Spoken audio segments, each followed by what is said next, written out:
Daily Racing Form's coverage of the Breeders' Cup Sprint is brought to you by Castleton Lyons, home of world-class stallions Gio Ponte, sire of champion Drefong, and Justin Phillip.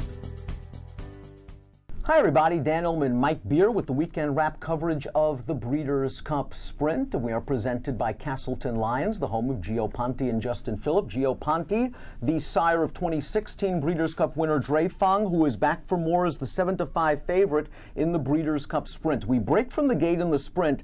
Takafel, winner of the Vosburg last time out at Belmont's, going to show big speed, as does Imperial Hint. And boy, I thought Imperial Hint ran his eyeballs out. Yeah, he really did. I mean, these are two fast horses, and they did use their speed. It was nice to see them use their speed in the Breeders' Cup Sprint. On the other hand, Drefong, you can see him, he's the number 2 there down on the rail. I'm surprised he didn't break that well. He didn't show any really early speed in this race, and they didn't really send him either. Love what Kent DeZormo just did. For a brief second after the first furlong, it looked like he'd be in the 4-5 path and kind of in tight.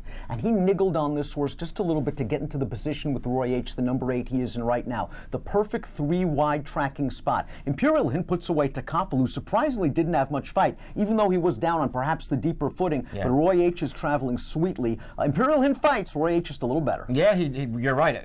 DeSormo did everything right to get this horse into position, first of all, because he didn't have to get that spot, but he got it. He was very confidently ridden to the top of the stretch. Kent's asking him now. He's just going to overpower Imperial Hint late in this race and go clear, but Imperial Hint, look at him. He's a little fighter up there. This is a pretty nice horse. Far outside comes the New York bred Mind Your Biscuits, winner of the Dubai Golden Shaheen. Really the only closer making any kind of a dent in this year's Breeders' Cup Sprint, and as usual, he gave an honest effort. Yeah, listen, I thought he ran really well in this race. This was not the kind of race, considering how well the 1-2 finishers ran and where they were positioned early. This wasn't the kind of race that he was going to win last to first, but he ran really well for third in here. Roy H. wins it as the third choice in the Breeders' Cup Sprint for Kent DeZormo and Peter Miller, paying $11.85 and $3.60.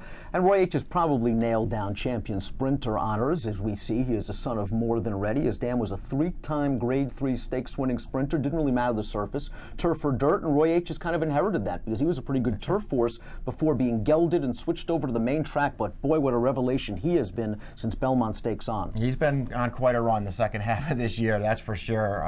He's just run nothing but good races, and this was sort of the crowning achievement here for him. Breeders' Cup Sprint, he got a good trip in this race, but he was also much the best. Imperial Hint really fought hard, had to deal with Takafel early, solid enough pace. 21-4, 44-3. We saw him dig in and fight very gamely. Now we have to talk about Ransom the Moon. I thought Flavien Prat had him in a really nice spot, and I think he was just found wanting. These are a little better than he is right now. Probably just a little too tough for him. I think you're right about that. He got him in that, he was a wide. If you want to give him that he carried Morgan, I mean, he was 4 wide basically the entire way, but he got there with a look at it coming to the stretch, and these horses just sort of ran away from him at the end. American Pastime was stepping up. This is a relatively lightly raced 3-year-old, and I think all things considering, his connections have to be happy. Beaten less than 5 lengths in the Breeders' Cup Sprint. You can argue that with normal improvement, this horse could be right there next year. Yeah, I would certainly agree with that. I mean, I think he was a pretty good 3-year-old. I thought he ran fine in this race. The trip worked out for him too, and he, got himself into the mix there in the upper stretch. Those two horses, the 1-2 finishers, just kicked away from him in here. He was a pretty good 4th in this race, though. Whitmore had a really nice start to his season down at Oaklawn Park, carried that through into Pimlico, I believe, on the Preakness undercard. Needed a little bit of a break. I think Ron Moquett handled him very, very well. He got his win at Keeneland, although that was one of those blanket finishes where you wonder how good the race was. And here he just didn't fire. And I think this might be the race that says he's a Grade 2 horse instead of a true Grade 1 championship level sprinter. That's probably true. If nothing else, he deserved the chance to run in this race because he had a really nice campaign. And even if it felt like he was tailing off the second part of the year, they did right by him and freshen him up a little bit. I mean, he was never keeping up in this race. He didn't run well in here, but he deserved the chance to run. Drefong had an abbreviated campaign, to say the least, after winning last year's Breeders' Cup Sprint. He ran once at Del Mar over the summer. He threw his jockey 3 starts out of the gate and ran around there riderless. Then he went to Saratoga. He got a nice easy lead in the Kelso, not the Forgo, and got it done. Here the pace was a lot faster, and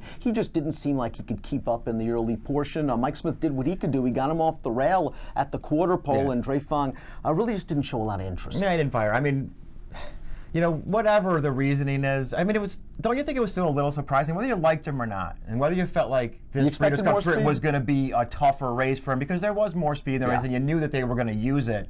I mean, I was just surprised. He was flat, basically, from the start of the division. He didn't show any speed at all.